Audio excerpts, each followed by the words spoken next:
Na magiging masaya ka? Kaya mo bang talikuran na lang ang mga mahal mo sa buhay? Mabubuhay ka ba kung di mo na makikita ang pamilya mo?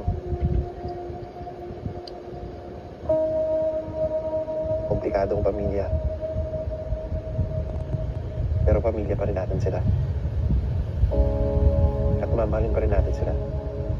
Kahit gaano mong kahirap. Kahit gaano mong kakomplikadong sitwasyon.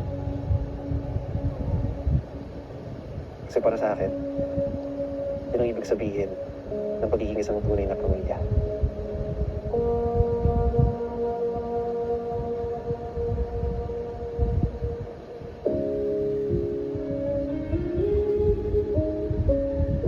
You're a good person, Mikoy.